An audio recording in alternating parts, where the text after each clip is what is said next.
پارتی کۆمۆنیستی ئێران سەبارەت بە ساڵیادی خرانە خوارەوەی فڕۆکەی ئۆکراینی لەلایەن سپای پاسدارانی ڕژیمی ئیسلامیەوە. خەڵکی تێکۆشەر ڕۆژی یەکشەممە 18 مانگی بەفرانبەر ساڵگردی یەکێک لە جنایەتە دژە ئینسانیەکانی کۆماری ئیسلامی نزیک بۆتەوە، ڕۆژێک کە بە هاویشتنی موشەکەکانی سپای پاسداران فڕۆکەیەکی ئۆکراینی بە 167 سەرنشینەوە بە ئامانجگیرە. ژمارەیەکی زۆر لە لاوانی خوێندەوار، توێژەر و لێکۆڵەری ئێرانی کا لە دەرەوەی وڵات بوون لەم ڕووداوەدا گیانیان لەدەستدا.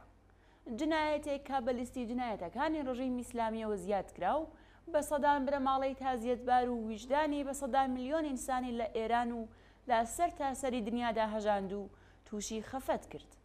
بەڵام سەرانی ئەم ڕژیمە جنایەتکارە لەسەرەوە تا خوارێ نەتەنیا نیگەران نەبوون، بەڵکو سەرەڕای سەنەد و بەڵگەی حاشا هەڵنەگری نێوخۆیی و جیهانی بۆ پاکردنەوەی ئاسەواری جنایەتەکە و هەڕەشە و وادار بە بێدەنگکردنی بنەماڵەکانیان و خەڵکی تێکۆشەر هەوڵیان بۆ ڕەتکردنەوە و شاردنەوەی ئەم جنایەتە مەترسی دارەدا کرد. لە ماوەی 3 ساڵدا کە بەسەر ئەم جنایەتەدا دەپەڕێت، کۆماری ئیسلامی نەتەنیا وەڵامێکی بۆ بنەماڵەکانی گیان بەخت کردووان و خەڵکی ئێران و باقی دەوڵەتانی پەیوەندیدار نەبووە، نەتەنیا بە دوواداچوونی بۆ ئەم جنایەتە نەکردووە و ئامڵان و ئامرانی نەناساندووە، بەڵکو دەستگا ئەمنیەتی و قەزاییەکانی ڕژیم هێشتاش درێژە بە ئەشکەنجە و ئازار و پەروەندەسازی بۆ ناڕازیان سەبارەت بەم جنایەتە دەدەن. ئەوەی کە ئێستا لە هاوار و ناڵەی بنەماڵەی گیان بەخت کردوانی ئەم جنایەتە دەبیسترێ، دادخوازی لە جنایەتێکە کە بەرانبەریان کراوە. ئەوەی کۆماری ئیسلامی لەوانی ئیستاندووە بە پارێشیاوی قەرەبووکردنەوە نییە و ئازاری گیان تاوێنی ئازیزانی لەدەستچوویان لەبیر ناچێتەوە. ڕاستەکەی ئەوەیە کە لە ژێر حاکمیەتی نەکبەتباری کۆماری ئیسلامیدا هەموو ڕۆژەکانی ساڵ بۆ خەڵکی ئێران بۆتە ساڵیادی جنایەتێکی ئەم ڕژیمە لە دژی ئەوان.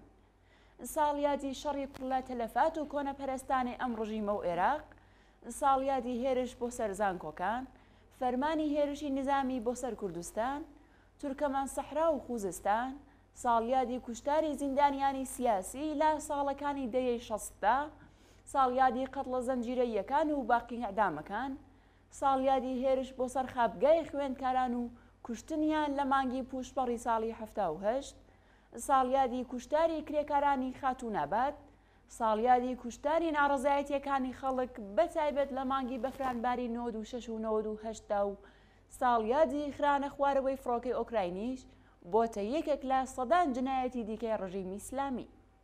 ڕووداوی هاویشتنی موشک بەرەو فڕۆکەی مسافربەری پێی سەرجەم سەرانی ڕژیمی کێشایە مەیدان، ئەوەی کە بە بۆنەی ئەم جنایەتەوە دەرکەوتووە بەشێک لە گەندەڵی نهادی نەبوو لەم ڕژیمەدایە. گەندەڵیەکی سەرتاپاگر کە لەسەرەوە تا خوارەوە تێیدا بەشدارن. ڕەتکردنەوەی ڕاستیەکانش لای ئەم ڕژیمە دیاردەیەکی تازە نییە.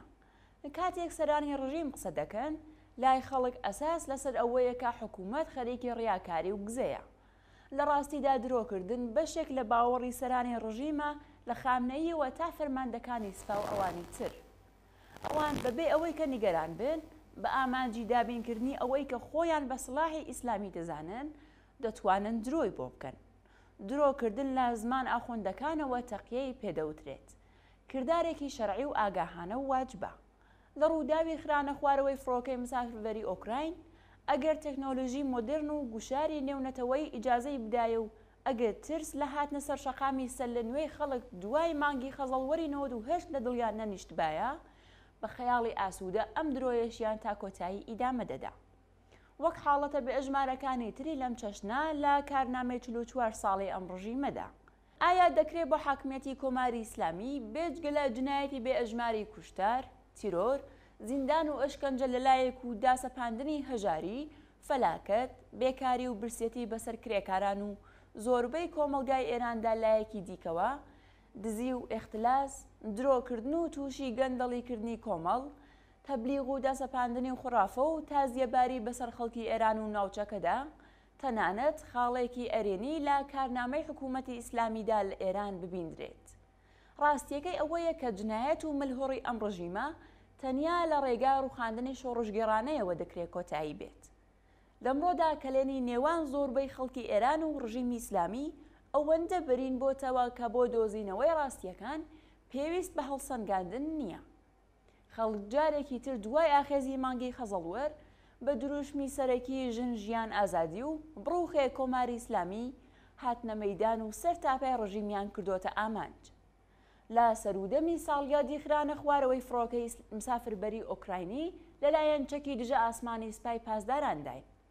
ئێمە جارێکی تر سڵاو دەنێرین بۆ یاد و بیرەوەری گیان بەختکردوانی ئەمڕووداوە دڵتەزێنە و لە پاڵ بنەماڵە خۆراگرەکانیاندا بۆ دادخاهی لە کۆماری ئیسلامی دەوەستین. بەڵام ئەزمموی 3 ساڵی پاش ئەمڕووداوە نیشانی دەدات کە ئاکامی ئەم دادخاهیە ناتوانێت هیچ شتێک بێت بێجگەلا ڕووخانی کۆماری ئیسلامی. ئێمە لەم ڕۆژەدا بانگەواز لە خەڵکی کوردستان و ئێران و ئێرانیەتە کۆشەرەکانی دەرەوەی وڵات دەکەین تا بە شێوازی جۆراوجۆر کە لەم مانگانەی دواییدا خۆیان ئەزممویان کردووە بە پیشاندانی شانۆی هێزی خۆیان ڕۆژی یەکشەممە 18 مانگی بەفرانبار بکەنێ یەکێک لا ڕۆژە لە بیر نەکراوەکانی شۆڕشی ئێران. کمیتەی ناوەندی حیزبی کۆمونیستی ئێران 13 بەفرانباری 1401 هەتاوی.